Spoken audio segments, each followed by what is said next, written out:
Have you ever looked at your relationships and wondered, why does this keep happening to me? You meet someone new, everything feels different, exciting, until one day it doesn't. You wake up and realize you've been here before.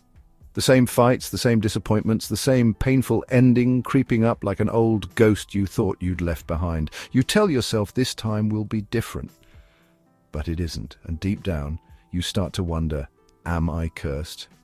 Is this just the way love is for me?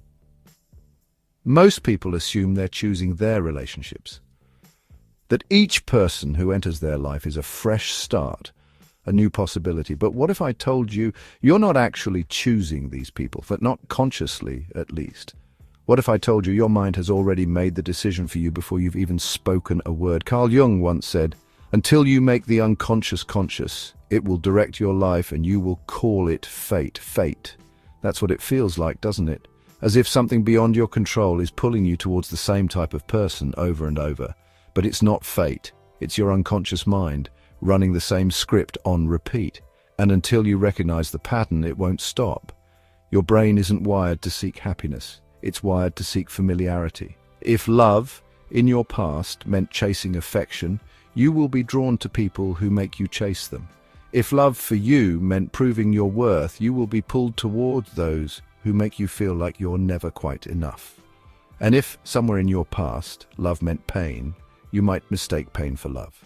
This isn't about weakness. It isn't about being bad at relationships. It's about conditioning. The relationships we seek out aren't random. They are a reflection of something deeper, a puzzle we haven't yet solved, a lesson we keep repeating, hoping maybe this time it will end differently, but it never does. And here's the brutal truth. It won't, not until you understand that the people you attract aren't the real problem. They are only the symptom. The real issue lies in what's happening beneath the surface inside you. So let's go deeper. Why do these patterns exist in the first place? Why do certain people feel irresistibly familiar, even when they're bad for us? To answer that, we need to talk about the shadow self, the part of you that's been calling the shots without you even realizing it.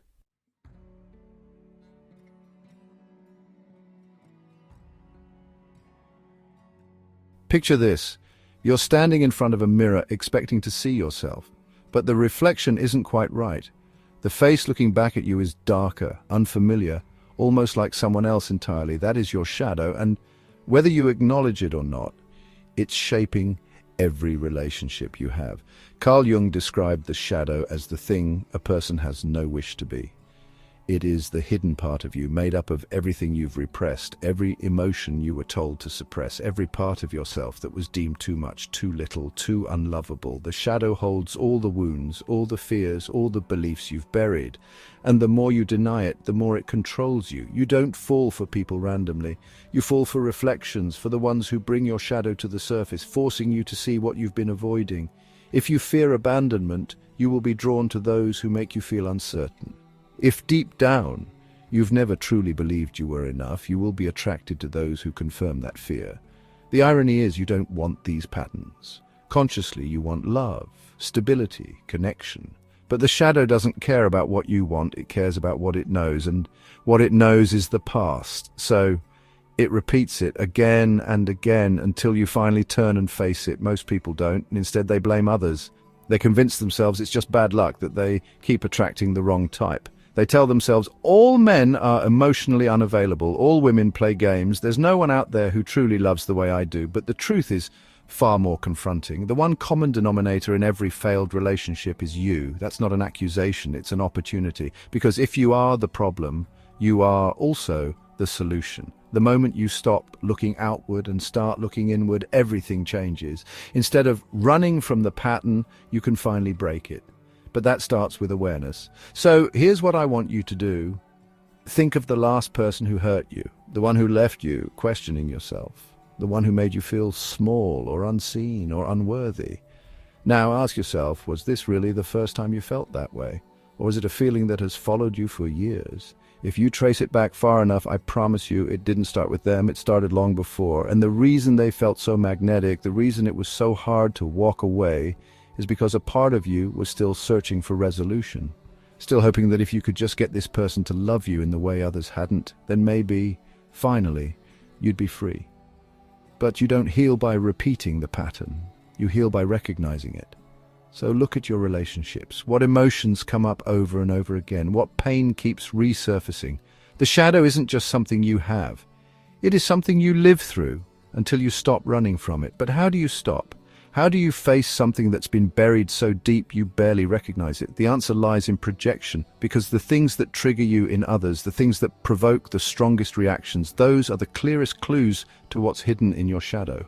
And once you understand how projection works, you'll never see your relationships the same way again.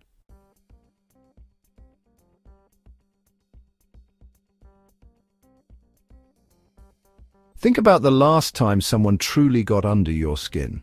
Maybe it was a partner, an ex, a friend, someone who made you feel something so strong, so visceral that you couldn't ignore it. Maybe they were arrogant. Maybe they were emotionally distant. Maybe they had a way of making you feel invisible, small, unheard, and yet, despite knowing they weren't good for you, you kept thinking about them. You kept trying to figure them out. You kept replaying conversations in your head, wondering why they affected you so much. Carl Jung once said, "Everything that irritates us about others can lead us to an understanding of ourselves." What if that person wasn't just another difficult individual in your life? What if they were showing you something about yourself that you spent years avoiding? We don't see people as they are. We see them through the lens of our own unconscious mind.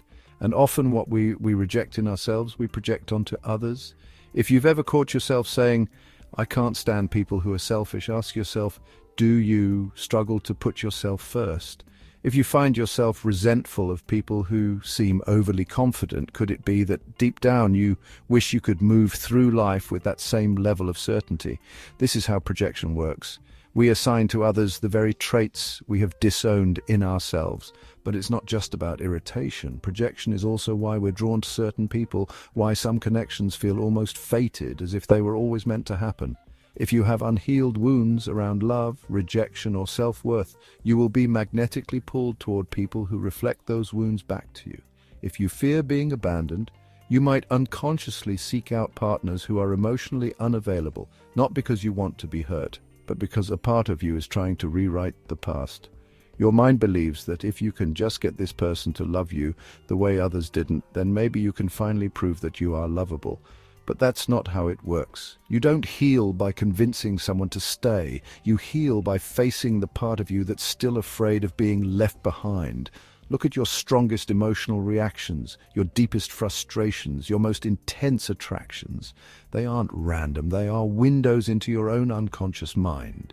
The people who trigger us the most are often the ones reflecting back the parts of ourselves we haven't accepted. If you want to understand yourself, start there. Ask yourself, what is this person showing me? What part of me do they bring to the surface? This isn't easy. It's uncomfortable to realize that the qualities we criticize in others may be the very ones we have yet to integrate in ourselves. But discomfort is where transformation begins. If you can see your projections for what they are, you can break free from the illusion that other people are the problem. And once you do that, you can finally start making choices from a place of clarity rather than compulsion. But here's where most people go wrong. They think understanding the pattern is enough. It isn't. Awareness without action changes nothing. If you want to break free, you need a plan. You need a way to reprogram your unconscious mind so that it stops leading you back to the same kind of people, the same cycles, the same pain. Because make no mistake, if you don't change the pattern will change you, and that's what we're going to do next.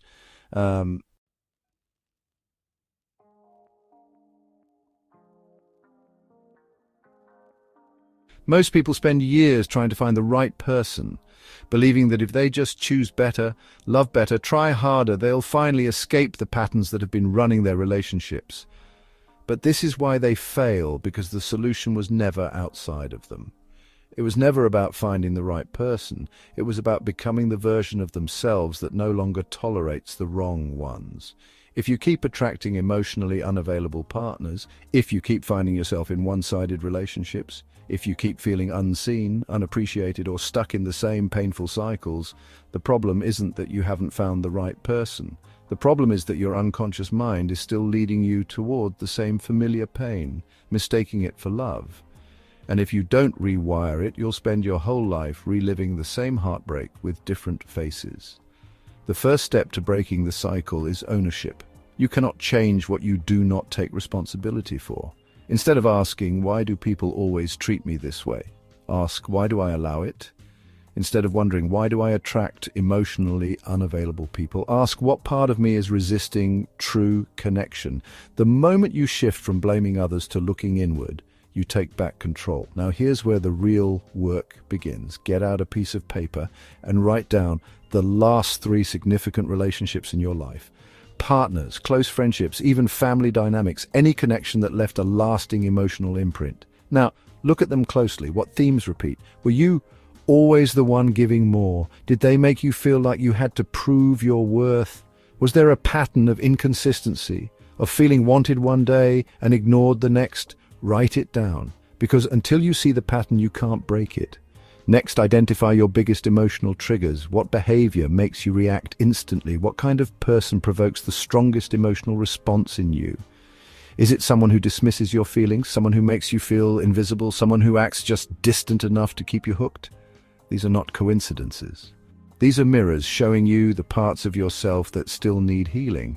Now here's the part no one talks about. Once you see the pattern, once you recognize the kind of person you've been unconsciously drawn to, you have to make a new choice. And this is the hardest step, because the moment you meet someone who feels different, someone who doesn't trigger your wounds, someone who is stable, kind, emotionally present, you might not feel the same spark. You might even convince yourself that they're boring, that something is missing, but what's really missing is the dysfunction your nervous system has been trained to seek. The reality is, healthy love will feel uncomfortable at first. If you're used to chasing, stability will feel unfamiliar. If you're used to inconsistency, reliability will seem suspicious. If you have spent your life proving your worth, being fully accepted will feel almost unnatural. But this is the moment you need to pause and remind yourself, this discomfort is not a red flag. It is a sign that I am finally stepping out of my old patterns. Rewiring your unconscious mind takes time, but it starts with one simple commitment. When you see the old pattern appear in a new person, stop, pause, choose differently. You will be tested. The pattern will come back not because the universe is punishing you, but because it is giving you a chance to prove that you have learned. And this time you will, because from this moment on, you are no longer just reacting. You are no longer just falling into relationships blindly. You are choosing. And the moment you start choosing from a place of self-awareness rather than old wounds, everything changes. So here's my challenge to you. The next time you feel an intense attraction to someone, take a step back. Ask yourself, not do I want them, but does this feel familiar? And if it does, ask yourself this instead. Do I really want to repeat this story, or is it finally time to write a new one? Because your past does not have to be your future. The pattern ends when you decide it does, and that decision is yours to make.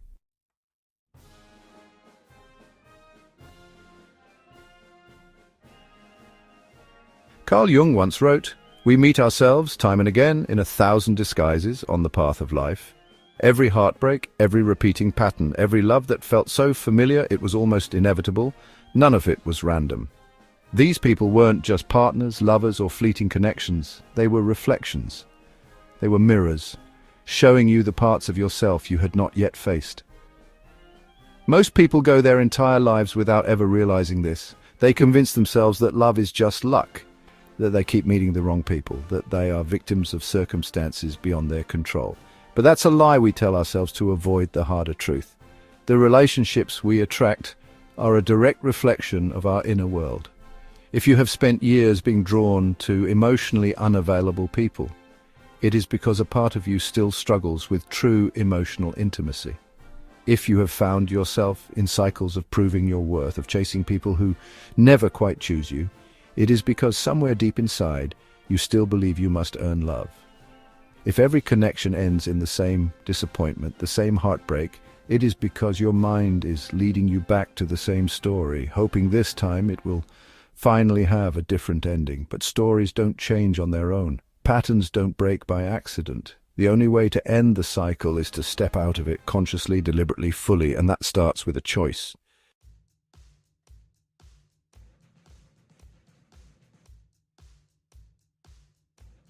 Right now, you are standing at a crossroads. You can walk the same path you always have, follow the same attraction, fall into the same dynamic, make the same excuses, and tell yourself maybe this time it'll be different. Or you can do something most people never do. You can stop, you can pause, you can make a different choice. This won't be easy. The moment you decide to change, the old pattern will fight to pull you back in. You will meet someone who feels eerily familiar, someone who triggers all the right emotions, all the right fears, all the right wounds. And in that moment, you will have a choice. Fall into the same old cycle or finally break free. The hardest part of healing isn't understanding the pattern.